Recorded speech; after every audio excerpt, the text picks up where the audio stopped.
예, 예. 그래서 한대부고의 수업 방법은 이렇게 진행되고요. 이제 중요한 게 한대부고의 어떤 시험에서 출제되는 부분, 이제 굉장히 중요하겠죠. 아이들이 이제 궁금해할 겁니다.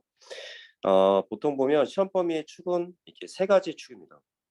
교과서, 그다음에 부교재, 그다음에 모의고사. 교과서는 아까 말씀드린 것처럼 문학하고 그다음에 문법만 출제한다는 거. 요것만 수업도 하고 시험 범위 낸다는 거. 그럼 대략적으로 본다면 양이 얼마큼 되냐면 한 시험당 대단원이 한 2단원 정도가 됩니다. 그러니까 일반고라든지 다른 학교에 비해서 약간 범위가 좀 작죠.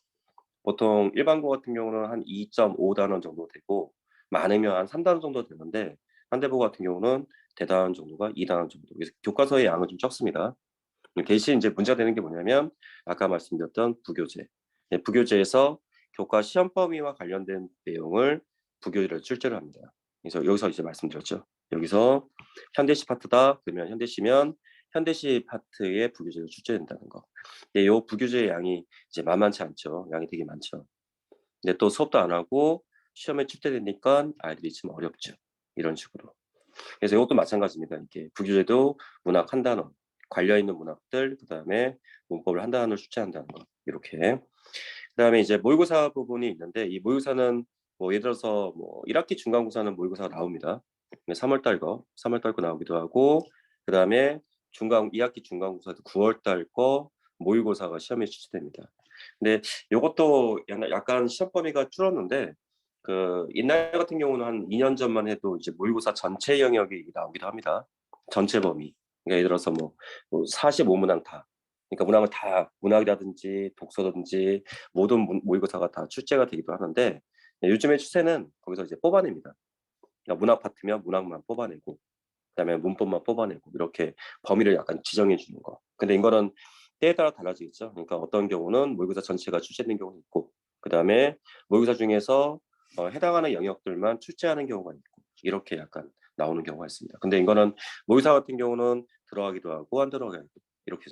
그래서 올해 같은 경우는 1학기 중간고사 들어갔고 그다음에 2학기 중간고사 들어갔고 이렇게 나왔습니다. 그래서 시험 범위에 대한 거는 보통 일반적으로 얘기한다면 이렇게 세 가지 축입니다. 교과서, 부교재, 그다음에 모의고사 이렇게 돼 있다는 거.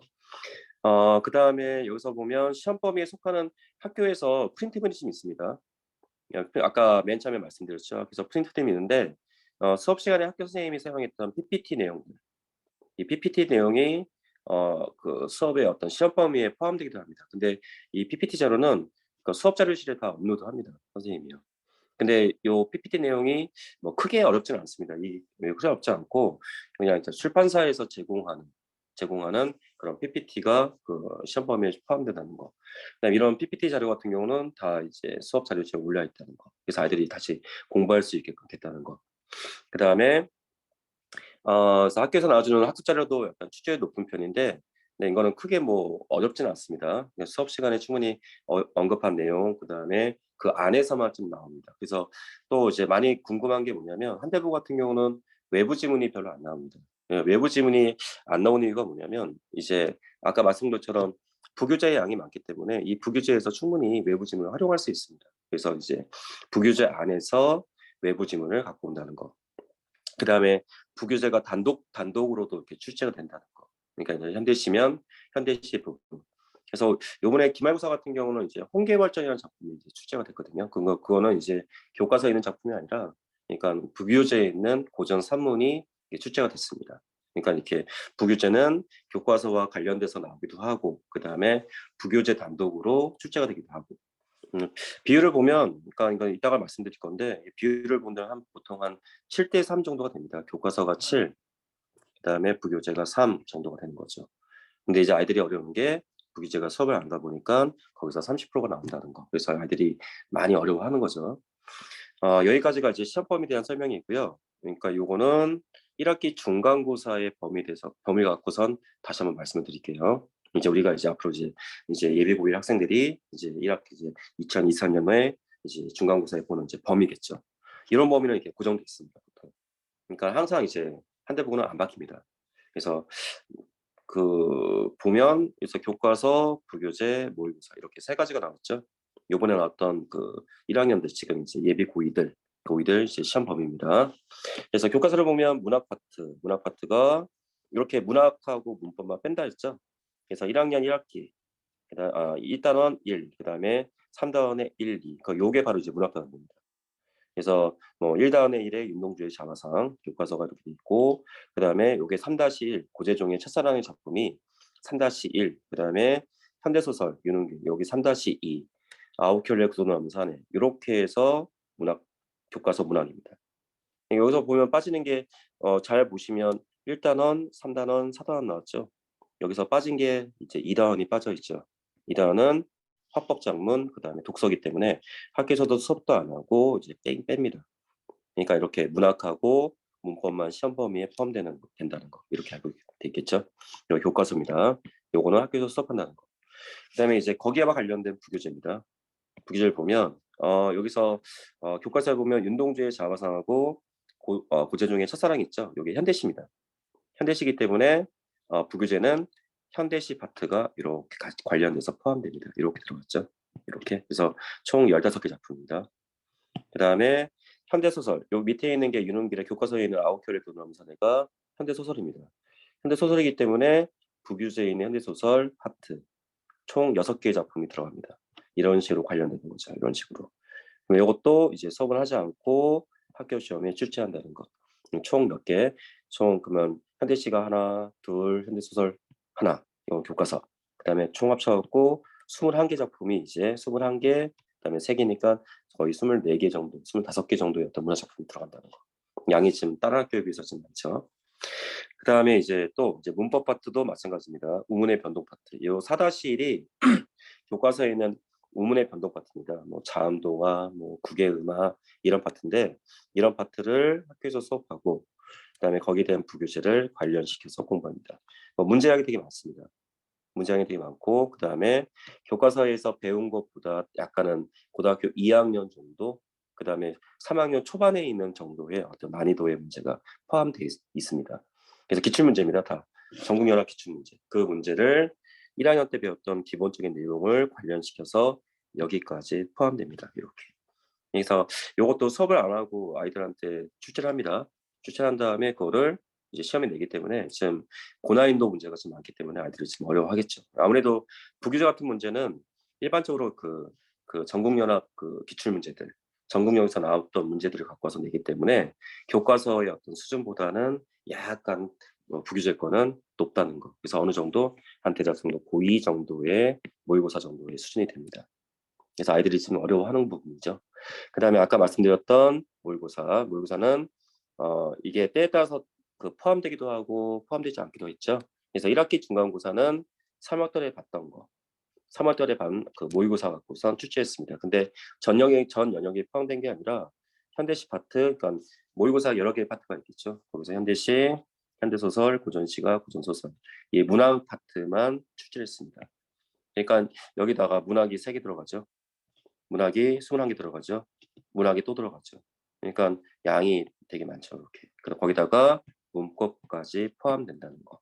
그래서 한대부고에서 그러니까 이렇게 1학기 중간고사에 포커스를 맞춘다면 문학 공부해야겠죠. 먼저. 그다음에 문법을 다 끝내놔야겠죠. 그래서 이제 문학하고 문법 중심으로 좀 나간다는 거. 이렇게 1학기 중간고사 갖고선 어떻게 수업을 나가는지 시험 범위에 대해서 이제 말씀드렸습니다. 다음에 넘어보겠습니다. 여기서 보면 이제 또 궁금하실 건데 어떻게 문제가 나왔는지 잘 보시면 됩니다. 요거는 2학기 중간고사, 요번에 나왔던, 그러니까 저번에 봤던 중간고사 시험 범위입니다. 똑같습니다. 교과서도 문학 나오고 문법 나오고 2학기입니다. 2학기. 똑같죠?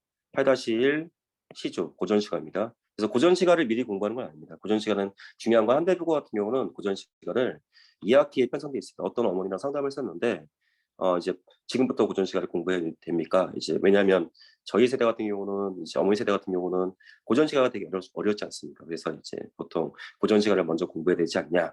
근데 한대부고 같은 경우는 2학기 때 고전시가가 나온다는 거. 그래서 고전시가라든지 고전 산문 같은 경우는 여름방학 때 공부해 놓으면 됩니다. 그러니까 지금은 이제 고전시가 파트에 대한 것은 아니고요. 그래서 어떤 학원들은 이제 보통 고전시가를 해줍니다. 라고 얘기하는데 그거는 약간 그 한대부고의 어떤 포커스에는 맞춰지지 않았다는 거. 근데 그걸 좀 염두에 두시고요. 그래서 2학기 파트가 한대부고는 고전시가입니다. 그래서 고전 시조 두수. 그다음에 어머니도 아신 것처럼 뭐 정철의 송미인곡. 송미인곡도 범위에 포함된 거죠. 근데 여기서 보면 이렇게 똑같습니다. 교과서도 문학 파트, 그다음에 문법 이렇게 나오죠. 똑같이 부교재도 관련 있는 문학, 고전 시가. 그다음에 여기서 나왔던 7-1에 나왔던 문법 요소들, 문법 요소에 대한 것도 부교재 이렇게 관련시켜서 나옵니다. 그러니까 교과서와 부교재가 같이 연동돼 있다고 보시면 됩니다. 근데 이제 부교재 자체가 좀 더 어렵죠. 어렵죠. 뭐 양이 좀 그럼 더 많이 늘어납니다. 그다음에 또 이제 정철의 송미인곡 나왔으면 교과서에 있는 거는 송미인곡인데 부교재에 있는 거는 뭐 있습니까? 삼위인곡. 삼위인곡도 부분만 나온 것이 아니라 전체 지문이 다 나온다는 거. 이렇게 관련시켜서 나오는 거고 똑같습니다. 교과서, 부교재, 그다음에 모의고사. 그다음에 요번에 1학년 2학기 중간고사의 모의고사는 문법 파트만 나왔습니다. 그래서 3월달 문법, 9월달 문법 이런 식으로 이제 관련시켜서 나온다는 거. 여기서 이제 잘 보셔야 될 게 뭐냐면 요걸 잘 보셔야 됩니다. 그러니까 이제 출제 문항수 어떻게 출제가 되는지 보시면 그러니까 이게 정확히 끊을 수가 없습니다. 왜냐하면 이제 교과서와 관련시켜서 부교재가 연계되기 때문에 그래서 한번 제가 이제 분석을 해봤는데 교과서가 총 여기서 잘 보십시오. 한대복은 또 특징이 뭐냐면 시험 문항이 좀 적습니다. 그래서 객관식이 17문항, 서술형이 3문항, 그래서 이게 총 20문항입니다. 그러니까 양이 좀 적죠. 다른 학교 같은 경우는 대략적으로 한 30문항에서 많으면 33문항 이렇게 나오는데 한대부고는 문항수가 되게 적습니다. 20문항입니다. 20문항. 그러니까 여기서 보면 문학에 총 출제되는 게 12문항이죠. 그러니까 20문항 중에서 12문항. 그다음에 문법은 8문항. 이렇게 나옵니다. 근데 여기서 봐야 될 게 교과서는 객관식 2개, 서술형 하나.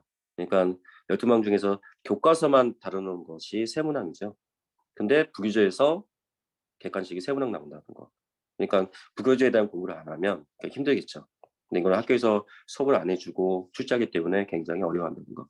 더 나가서 교과서와 부교재를 연계한 게 있습니다. 이렇게 두 개를 합칩니다. 합쳐서 부교재에 있는 것을 외부 작품을 갖고 와서 관련시켜서 문제를 푸는 거. 이게 바로 객관식과 서술형에 합쳐져 있다는 거죠. 그래서 여기서 본다면 대략적으로 본다면 부교재 문제도 단독으로 나온다는 거. 그러니까 공부 안 하면 지금 힘들겠죠. 그 다음에 문법 문항도 보면 교과서와 부교재가 연계가 많습니다. 이게 부교재가 굉장히 문법 요소가 지금 범위도 넓고 많기 때문에 이제 약간 그 관련시킨 문제가 많습니다. 단독으로 끊을 수가 있는 게 아니라 이렇게 교과서와 부교재가 연계된 문제가 이렇게 나온다는 거. 그러니까 거의 비율로 본다면 한 7대3 정도로 이렇게 나온다고 생각하시면 됩니다. 교과서가 준데 7 정도 되는데 부교재가 단독으로 나오는 것도 30% 정도 나온다는 거. 이렇게 알고 계시면 되고요. 그다음에 이렇게 해서 이제 요 부분은 어떻게 시험이 출제가 되는가. 그래서 그 문항수를 보고서 판단한 거고요. 그다음에 이제 시험의 출제 문항과 비율을 본다면 선택형 문제가 객관식 문제가 17문항입니다. 그래서 아까 얘기한 것처럼 타액기에 비해서 문항수가 좀 적죠. 그러면 이제 어머니가 생각하시기에 문항수가 적다 보니까 이게 애매할 것 같다. 이게 시간이 되게 남는 게 아니냐. 근데 페이지 수가 10페이지입니다. 그러니까 20문항인데도 페이지 수가 지문이 많죠. 그러니까 아이들이 이제 항상 풀다가 시간이 부족해. 왜 부족하지? 이게 20문항인데 이게 약간 지문의 수가 되게 많습니다. 많다 보니까 페이지 수가 10페이지 넘어가기 때문에 아이들은 오히려 이제 시간이 많이 부족하다. 그다음에 서술형도 조건이 되게 까다롭습니다. 서술형이 3문제부터 안 나옵니다. 안 나오는데 이 조건들이 되게 많다 보니까 까다롭게 써야 될 부분이 되게 많습니다. 그래서 딱 50분에 딱 이렇게 아이들이 다 끝내는 정도? 그러니까 약간은 문항수가 적다고 해서 뭐 시간이 남거나 그렇지는 않습니다. 근데 이제 여기서 이제 문항수가 적기 때문에 이제 문제가 발생하죠. 문제가 발생하는 게 뭐냐면 문항수당 20문제입니다. 그래서 객관식 같은 경우는 대략적으로 한 문항에 5점에서 3.3 정도가 됩니다. 그러니까 이제 5점이면 이따가 이제 등급 컷을 말씀드릴 건데요. 방금 밑에 나왔죠. 이제 1학기 중간고사 등급이 98점입니다. 그 다음에 2021년도요. 그 다음에 올해는 92점이었습니다. 그러니까 여기서 뭐 5점짜리 한 문제가 틀렸습니다. 여기서 98점에서 5점짜리 한 문제가 틀리면 95점이죠. 그러면 한 문제당 등급이 쭉 떨어집니다. 이렇게요. 그러니까 뭐 90대 중반 정도가 된다. 요거 같은 경우는 뭐 난이도가 좀 있었으니까 상관없는데 한 문제당 배점이 되게 크기 때문에 한 문제를 틀리면 등급이 그 폭이 떨어지는 폭이 되게 큽니다. 그럼 보통 98점이면 객관식은 다 맞아요. 다 맞아야 되고 만약에 난이도가 98점이라면 요번 시험 같은 경우가 이제 2학기 중간고사 같은 경우가 거의 100점이 없습니다. 100점이 되게 많습니다. 이 100점이 되게 많은 이유가 뭐냐면 중간고사가 되게 어려웠기 때문에 그만큼 요번에 난이도를 좀 쉽게 냈어요. 그래갖고 이제 만약에 그렇게 나온다면 1등급이 없죠. 1등급이 12명 정도가 되는데 1등급이 거의 없는 정도가 되겠죠. 그래서 대략적으로 보면 이렇게 그 문항에 대한 점수에 대한 배점이 크다 보니까 거의 다 객관식을 다 맞아야지만 1등급이 될 수 있다는 거. 그러면 이게 98점이면 뭐냐면 이 서술형에서 한 2점 정도가 감점되는 거. 그래서 거의 다 맞아야지 1등급이 받을 수 있다는 거. 그다음에 두 번째, 교과와 관련된 외부 지문이 따로 나오지는 않습니다. 그러니까 우리가 안 배운 지문이라든지 그런 거는 출제를 잘 안 합니다. 한대보고 특성상. 그런데 이 외부 지문을 어디서 갖고 오냐면 이 부교재에서 갖고 옵니다. 부교재에서. 아까 나왔던 부교재 있었죠? 부교재에서 다양하게 나올 수 있기 때문에 걔를 활용해서 외부 지문을 이렇게 같이 연결시켜서 나옵니다. 그 다음에 또 중요한 거, 이제 한대보고만의 약간 특징이 있는데 약간은 이해를 좀 잘 하셔야 되거든요. 그래서 서술형 문항에 대한 겁니다. 서술형이 세 문제죠. 세 문제당 점수가 30점. 그러면 한 문제당 거의 다 한 10점 정도가 되겠죠. 10점 정도 됐을 때 이 한 문항이 10점인데 여기서 특이하게 하는 경우가 있습니다. 서술형 문항 중에서 이렇게 조건이 여러 개가 있습니다. 예를 들어서 조건이 하나, 둘, 셋, 네 개를 쓰는 조건입니다. 이렇게 요걸 다 맞아야지 서술형 문제가 10점인데 만약에 1번을 맞았습니다. 그러면 여기 한 2.5, 2.5점 이렇게 되겠죠? 이렇게 2.5점 되겠죠? 그럼 합쳐갖고 이제 10점이 됩니다. 그럼 이제 부분 점수가 있습니다. 있으면 만약에 우리 학생이 1번 맞고 2번 맞고 3번 맞고 4번 틀렸습니다. 그러면 이제 보통 일반적으로 일반 학교 같으면 7.5점이 되겠죠. 그냥 부분 점수 요거만 이게 떨어지기 때문에. 근데 이제 한대보고는 그런 게 아니라 여기서 7.5점에서 만약에 오답을 썼다. 4번에서 오답 썼죠. 써갖고 하면 이제 2.5점이 감점이 되는 거죠. 근데 요거를 맞은 점수에서 뺍니다. 오답을 썼으면. 그래서 이 오답을 쓴 거를 이렇게 빼면 그러면 총 5점이 되죠. 이게 이제 상세라고 합니다. 상세. 그러니까 한대보고만의 특징이 뭐냐면 상세가 되는 겁니다. 그래서 만약에 이 조건 중에서 하나, 둘, 셋, 네 개 중에서 다 맞아야지 10점. 하지만 하나를 잘못 썼다. 그러면 요 점수에서 맞은 거에서 요 점수를 뺍니다. 상세에서 5점이 됩니다. 그럼 만약에 이거를 잘 몰라갖고, 그러니까 애매하게 써갖고 틀렸다. 만약에 안 썼으면 7.5점입니다. 그러니까 썼으면 감점, 썼어서 틀렸으면 감점, 안 쓰면 7.5점 이런 제도입니다. 그러니까 알면 정확히 써라. 정확히 써라. 그다음에 모르면 아예 쓰지 마라. 이런 제도가 지금 한대보고는 있습니다. 그래서 이 서술형에서 왜냐하면 점수가 이제 아이들이 워낙 이제 성적 공부 잘합니다. 한대보고 아이들이 잘하기 때문에 이런 거를 통해서라도 난이도를 약간 이렇게 맞춥니다. 상세한다는 거. 그래서 아이들이 처음 들어왔을 때 상세가 뭐예요? 상세가 뭐예요? 이렇게 물어봅니다. 그래서 이런 제도가 있다는 거. 그래서 그러니까 잘 모르겠으면 아예 안 쓰는 게 낫다. 이렇게. 아니죠. 다 맞아야죠. 자, 이렇게 해서 어떤 시험에 대한 출제 경향이 있겠습니다. 뭐 정리해 본다면 문항수가 적고 대신 배점이 크다. 그래서 배점이 뭐 큰 배점을 틀리면 그 등급이 한 2개 정도가 떨어질 수 있다. 그래서 객관식은 다 맞아야 된다. 그다음에 서술형의 문항이 조건이 많다. 조건이 많죠.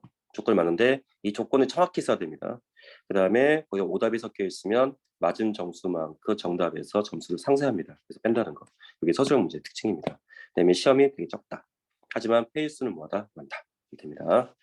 요거는 이제 국어에 대한 등급 컷입니다. 많이 이렇게 물어보십니다. 이렇게 상담하시면 항상 물어보시는 게 1등급의 등급급은 얼마큼 됩니까? 이렇게 물어보시는데요. 이게 다릅니다.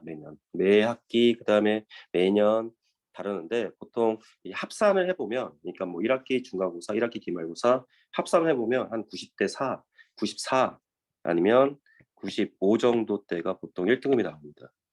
근데 이제 이거는 이제 뭐 시험마다 약간 다릅니다. 시험마다. 그래서 근데 2학년에 올라가면 2학년들은 문법이 되게 어렵습니다. 너무 어려워서 한 80대 후반, 80대 후반 정도가 돼야지 1등급을 맞습니다. 그러니까 이제 그거는 이제 2학년 문제고 1학년 같은 경우는 94점, 95점. 약간 올라가는 경우도 있습니다. 96점 정도 올라가는 경우도 있는데 보통 이거는 시험에 따라서 달라진다는 거. 그래서 뭐 요번에 작년도 중간고사 같은 경우는 약간 난이 문제가 좀 어려웠습니다. 그래서 92점 정도. 그러면 반대로 기말고사가 쉬워집니다. 그래서 그걸 맞춥니다. 이렇게 폭을 난이도를. 그래서 우선적으로 이제 중간고사 때 뭐 1등을 맞는 게 제일 중요하겠죠. 그다음에 또 특징이 있는데 이제 한대부고 같은 경우는 이제 그 인원들이 모여 있습니다. 그래서 아까도 이제 어떤 어머니가 상담했는데 아이들이 보통 얼마큼 됩니까? 아이들이 보통 이제 성적치가 얼마큼 됩니다.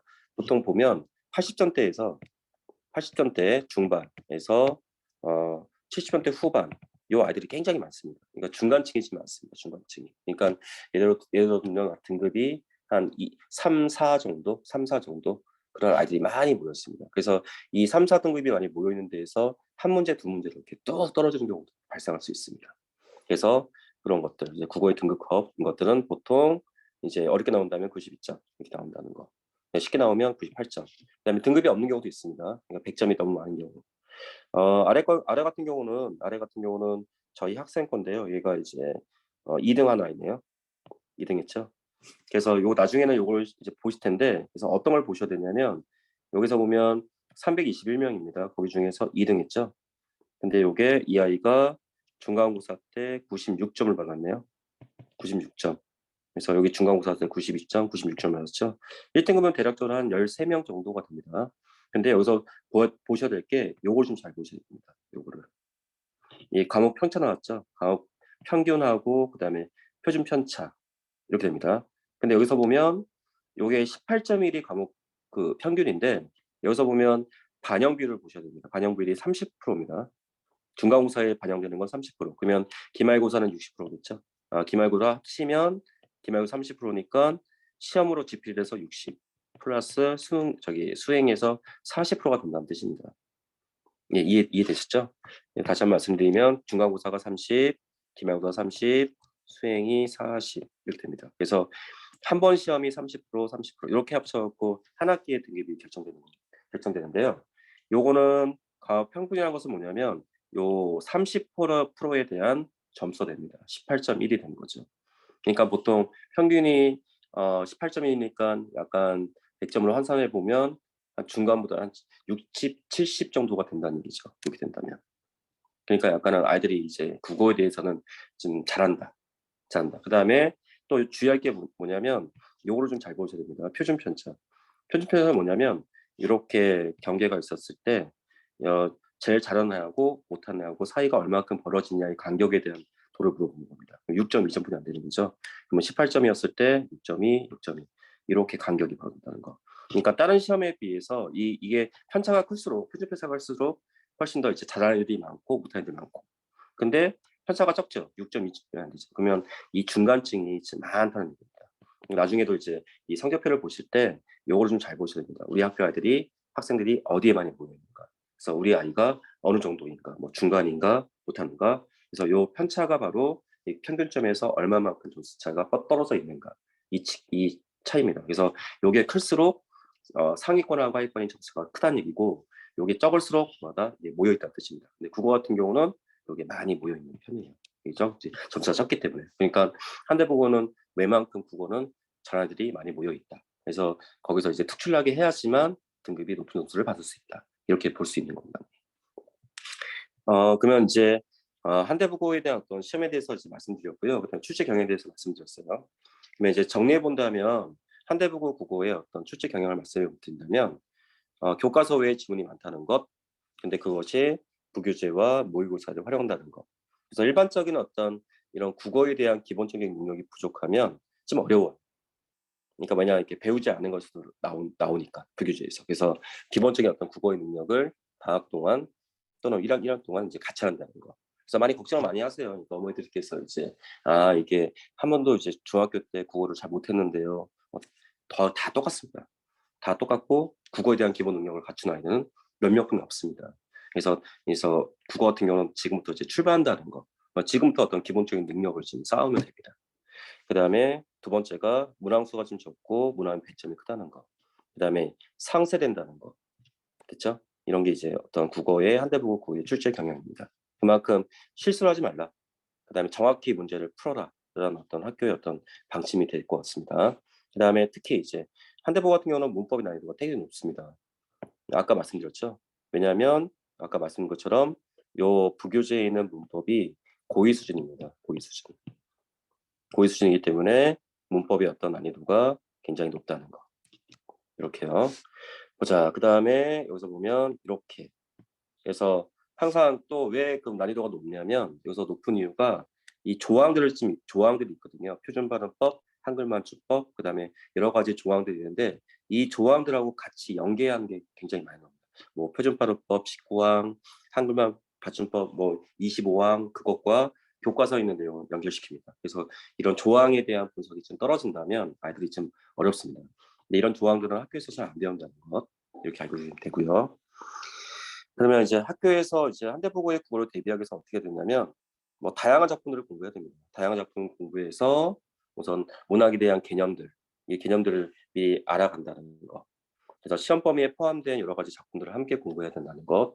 그래서 이제 그냥 그 작품만 공부하는 것이 아니라 이 작품의 원리가 무엇이고, 그다음에 또는 더 나아가서 작가와 관련성이 있는 어떤 작품들을 많이 공부해서 문학에 대한 개념을 좀 쌓아야 됩니다. 두 번째가 문법에 대한 얘기입니다. 이제 고난도 문법입니다. 이제 고1 이상으로 출제하기 때문에 교과서에서 뭐 교과서만 보는 것이 아니라 여러 가지 조항들. 먼저 기본적으로 이제 문법은 암기를 하겠죠. 암기를 하겠죠. 암기가 선행되어야 되고 그다음에 더 나가서 관련 조항들, 뭐 표준 발음법, 맞춤 한글 맞춤의 조항들을 연결시켜서 이제 이해를 하는 것. 그런 것들이 굉장히 시험에 좀 어렵게 나오는 편이거든요. 그래서 한대보고는 이제 그런 수준의 어떤 문제가 나온다는 거. 그래서 그냥 첫 번째는 선행, 암기한다는 거. 그래서 아이들이 이 문법을 좀 어려워합니다. 그래서 맨 처음에는 암기 다 했다고 암기 다 했다고. 근데 문법은 암기에서 끝나는 게 아니라 그런 것들을 이렇게 표준 발음법이라든지 한글 맞춤법의 조항하고 연결시켜서 문제까지 풀어나가야 되는데 그래서 문법이 좀 많이 점수가 떨어졌던 아이들이 그냥 단순하게 암기만 해서 그거를 다른 거하고 적용하는 거를 많이 등한시했던 아이들이 보통 문법의 점수가 떨어집니다. 그래서 이제 문법에서 이제 고난도의 문제를 맞추기 위해서는 이렇게 암기가 선택돼야 되고 그다음에 이런 것들과 같이 적용해서 이제 풀어나가는 게 그게 좀 중요합니다. 그다음에 요거는 세 번째는 어쨌든 그 내신뿐만 아니라 이거는 수능과도 관련성이 있습니다. 그러니까 교과서의 작품을 항상 이렇게 교과서하고 부교재가 엮여서 출제하기 때문에 그렇게 문학에 대한 어떤 개념들을 모아는 것, 이해하는 것. 그래서 이제 그 아이들이 그 겨울방학 때 이렇게 시험생이 오면 이게 중학교 때 솔직히 말씀드리면 이게 거의 다 비어 있습니다. 그래서 뭐 예를 들어서 뭐 객관적 상관물, 그다음에 감정이입 이런 얘기를 해도 아이들이 그거를 중학교 때 배우지 않았습니다. 배우지 않았기 때문에. 근데 이제 학교에서 시험 나오는 거는 이제 그런 거에 대한 포스를 물어보기 때문에. 근데 이제 겨울방학 동안 해야 될 건 뭐냐면 이렇게 문학에 대한 기본적인 개념들이 있습니다. 그다음에 그런 어떤 문학에 대한 암기를 할 부분 이런 거를 빨리빨리 채워 넣어서 그러니까 중학교 때 이렇게 비어져 있던 거 그러니까 고등학교 때 배우는 것들 이런 것들을 문학에 대한 개념 그다음에 뭐 갈래별 특징 같은 거 이런 것들을 이제 공부를 해야 됩니다. 이거는 근데 내신만 공부 들어오는 것이 아니라 이런 거는 이제 수능과도 관련성이 있는 거기 때문에 관련성이 있기 때문에 이렇게 잘 그 겨울방학 동안 공부해야 된다는 거. 그래서 요렇게 해서 어떤 한대부고의 어떤 공부의 패턴을 좀 맞춰야 됩니다. 그래서 다양한 작품을 봐야 된다는 거, 뭐 원론적인 얘기겠죠. 다양한 작품을 봐야 된다는 것. 그다음에 문법은 암기가 서양되되 여러 가지 관련된 것들과 조합을 시켜야 된다는 것. 그다음에 세 번째가 문학 작품의 어떤 분석의 능력을 높여야 된다는 것. 요거는 이제 방학 동안쯤은 해야 될 어떤 그 양이 되겠죠. 여기까지가 이제 한대부고의 뭐 이제 시험의 어떤 경향, 그다음에 뭐 출제 총평, 그다음에 뭐 난이도, 그다음에 어떻게 수업하는지에 대해서 말씀드렸는데요. 그다음에 이제 내용은 한대부고 이제 특별반에 대해서는 이제 말씀드릴게요. 제가 하는 수업에 대해서는 먼저 수업은 이번 주 일요일부터 개강합니다. 18일부터 개강하고요. 그다음에 두 개 반으로 편성됩니다. 18일 날 있고 그다음에 목요일 날 있고 목요일 날 20일 날 개강이 있죠. 그래서 1월 날은 일요반은 7시부터 10시까지 수업이 돼 있고요. 그다음에 목요반은 10시부터 9시까지 일주일에 3시간 수업입니다. 근데 이제 3시간 수업인데 여기서 제가 이제 약간 다른 수업들하고 약간 차별점이 있는 게 좀 있습니다. 여기서 제가 영상을 좀 찍어 놓은 게 있거든요. 그냥 수업 영상인데 그걸 이제 유튜브 링크로 올려 놓습니다. 그러면 아이들이 이제 월화수목금토일 해 갖고 이 영상을 봐야 됩니다. 하나씩 하나씩. 근데 이제 요 수업이 양이 많지가 않습니다. 한 15분에서 뭐 길어봤자 20분 정도 이런 거. 그리고 그게 한 작품 정도 됩니다. 하나의 작품, 하나의 작품, 하나의 작품, 하나의 작품. 많으면 2개 작품 정도. 네, 그런 것들을 이제 같이. 그러니까 저랑 이제 대면 수업하는 거는 3시간인데 과제물로 나가는 거는 이렇게 영상을 좀 봐야 됩니다. 그래서 오늘 이제 영상을 봐서 만약에 1호반이면 일요일 날 영상을 본 거에 대한 어떤 증거를 이렇게 남겨봐야 됩니다. 필기한 거라든지 문제 풀어본 것들. 그러니까 이것도 이제 매일매일 이제 공부하라고. 왜냐하면 한대보고는 항상 얘기하는데 양이 많다 보니까 몰아서 하면 안 됩니다. 보통 이제 중학교 때는 아이들이 항상 하는 얘기가 뭐 2주만 공부했어, 3주만 공부했어 이렇게 했는데 한대보고는 그렇게 하면 안 됩니다. 이렇게 매일매일 양이 좀 많기 때문에 매일매일 끊어서 공부하는 거. 그래서 매일매일 공부하는 학습을 드리게끔 하기 위해서 이렇게 영상을 매주마다 제공한다는 거예요. 그래서 일주일에 3시간, 그다음에 이렇게 영상 수업을 한다는 거. 네, 영상 수업은 하는 것이 아니라 제가 이렇게 유튜브 영상을 올려줍니다. 그러면 아이들이 그걸 보고선 교재에다가 공부를 해야 됩니다. 그거를 일요일 날 조교 선생님이 들어와셔갖고 검사합니다. 그래서 했다 안 했다. 했다 안 했다를 이제 어머니한테 이제 보내주겠죠. 아이들도 막 이런 거에 대해서 막 이렇게 약간 스트레스를 좀 받습니다. 이렇게 매일매일 공부해야 되니까. 그래도 이제 한 대 보고 왔으니까 한 대 보고는 뭐 워낙 이제 국어라든지 영어라든지 뭐 수어든지 다 양이 많은 거 아시지 않습니까? 그래서 그거를 해결하기 위해서는 매일매일 공부해야 된다는 거. 그다음에 이제 예비고일 반이 어떻게 수업을 나가냐면 아까 말씀드린 것처럼 문학에 대한 선행을 나갑니다. 요 문학에 대한 선행은 아까 말씀드린 것처럼 그 문학에 대한 개념을 공부하게끔 하는 수업. 그래서 요게 한 50% 정도 나갈 거고요. 수능에 대한 문학 선행 수업이요. 그다음에 이제 요거는 문법이라든지 그다음에 한대국어 문학에 대한 것도 선행 나가는 거. 요것도 50%. 그래서 문학, 수능에 대한 문학 50%, 그다음에 교과 문법, 그다음에 문학 50%. 그래서 거의 겨울 방학 때는 반반씩 나가는 거 알고 계시면 되고요. 그다음에 이제 모의고사를 하나씩 풀어야 됩니다. 그러니까 7개년 수능 평가원 학평의 어떤 모의고사를 하나씩 풀어야 됩니다. 숙제입니다. 하나씩 하나씩. 그래서 일주일에 하나씩.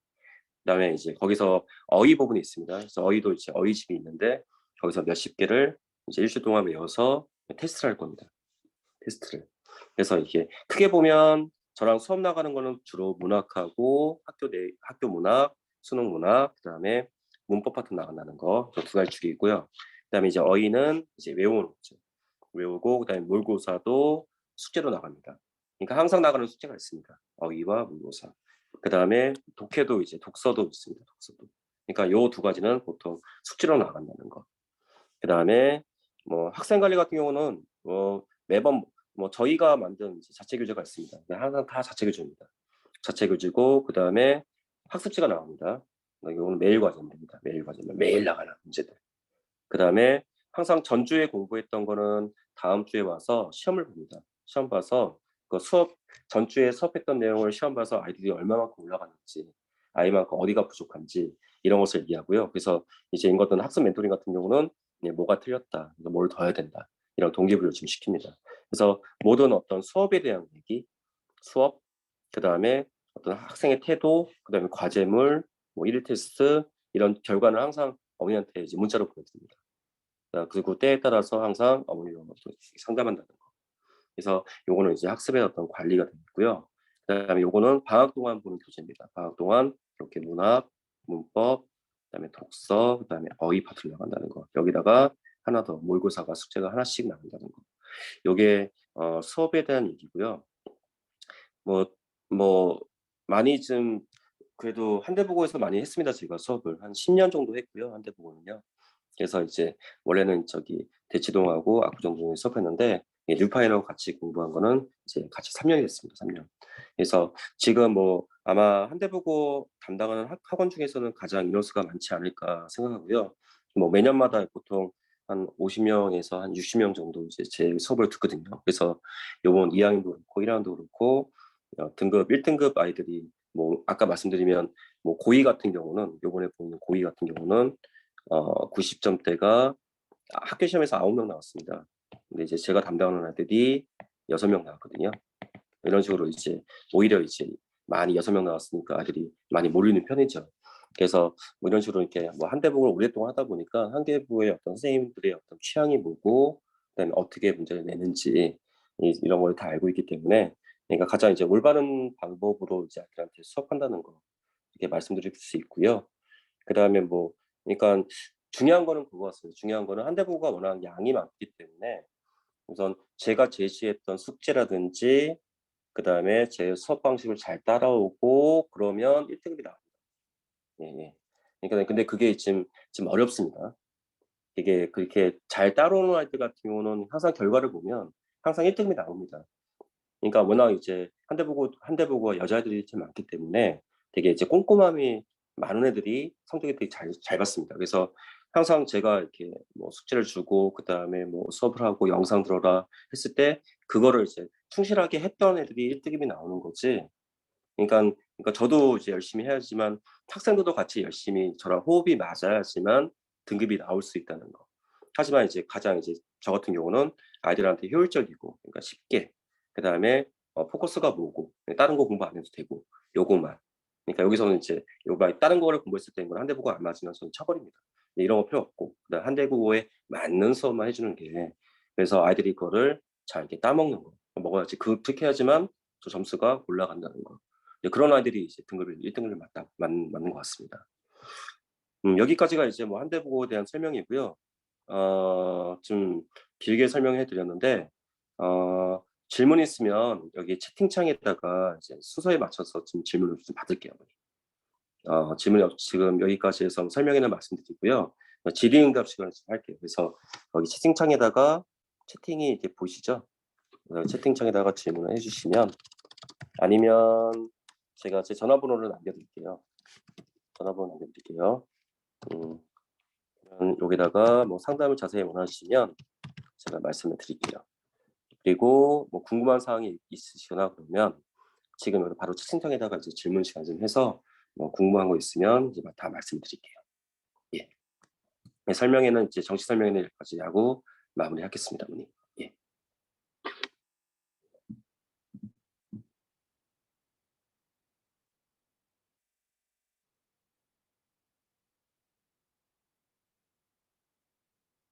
궁금한 거 있었으면 그냥 다 말씀을 드릴게요, 문님. 예. 수행 같은 경우는요.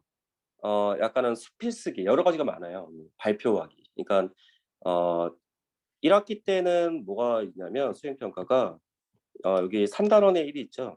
3 단원의 1에 보면 3 단원의 4가 교수 관례라는 부분이에요, 교수 관례. 이 교수 관례가 뭐냐면 수필 써 오는 거. 수필. 교수 관례라고 부르거든요, 고등학생들은. 수필을 아이들이 씁니다. 써서 그거를 이제 학교 학생들 앞에서 이제 발표하는 거. 이런 것도 이제 수행이 들어가고요. 그다음에 이제 시험도 보는 경우도 있고요. 근데 그거는 때에 따라서 많이 다르고 근데 보통 이제 1 학기 같은 경우는 이렇게 수행을 해서 이렇게 자기가 수필을 써 와서 그거를 학생들 앞에서 얘기를 하는 거. 이렇게 해서 점수가 여러 가지 시험을 봅니다. 한 가지만 아닙니다. 예.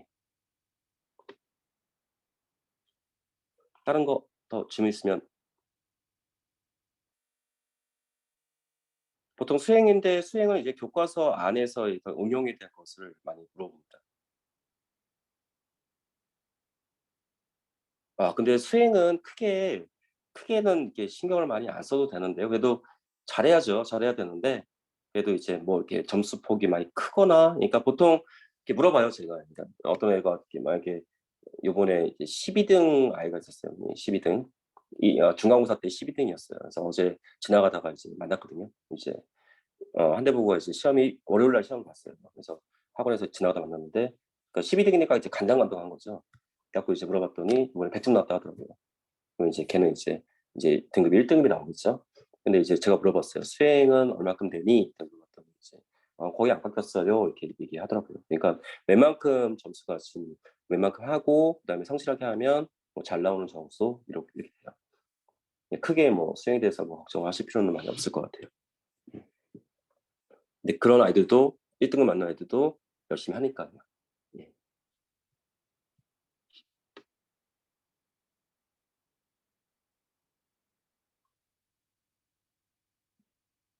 모의고사도 내신 시험에 출제된다고 하셨는데 문제는 그대로 아닙니다. 번영되는 문제예요. 그러니까 다 똑같이 나오는 문제는 없습니다. 모의고사 같은 경우도 만약에 요번에는 뭐 문항이 나왔으면 여기서 하나 갖고 옵니다. 갖고 와서 변형시킵니다. 그대로 출제하는 건 없습니다.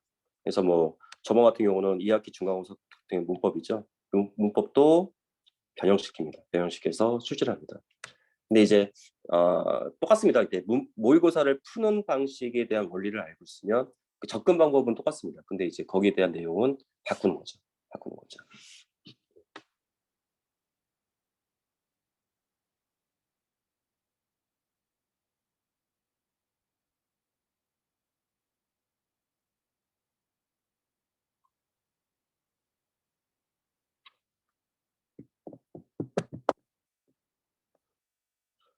다른 질문 없으신가요, 언니들?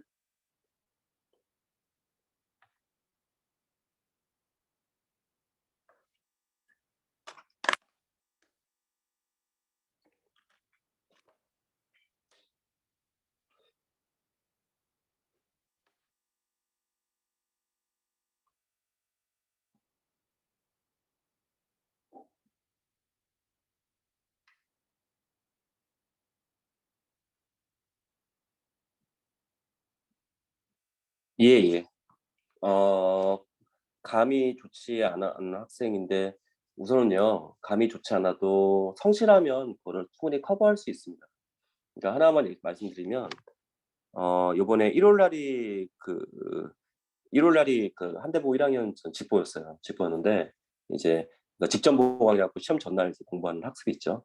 그래서 수업은 보통 이제 3시간, 4시간 했어요. 4시간 하고 끝냈는데 이제 톡으로 이제 문자를 와요. 톡으로 문자를 하는데 어떤 아이 같은 경우는 새벽 5시까지 이렇게 톡을 보내요. 저한테. 그럼 질문을 하죠. 새벽 5시까지. 근데 그런 아이들이 등급 1등급이 나와요.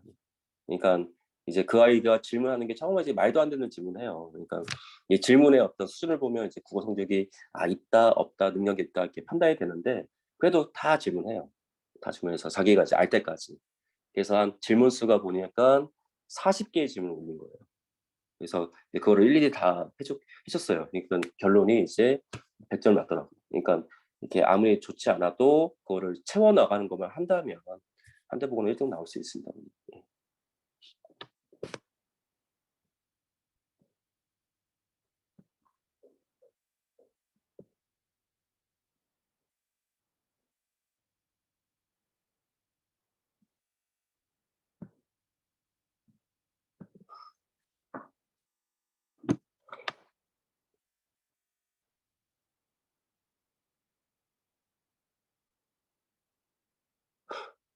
다른 질문이 없으신가요? 예. 감사합니다. 그러면 질문이 없으시면 오늘 설명회는 여기서 마무리하도록 하겠습니다, 어머니들. 오랜 시간 동안 고생하셨고요, 예, 어머니들. 감사합니다.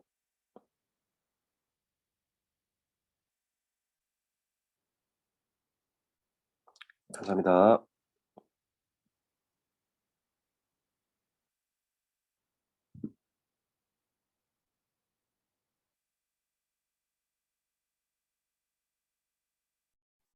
예, 감사합니다.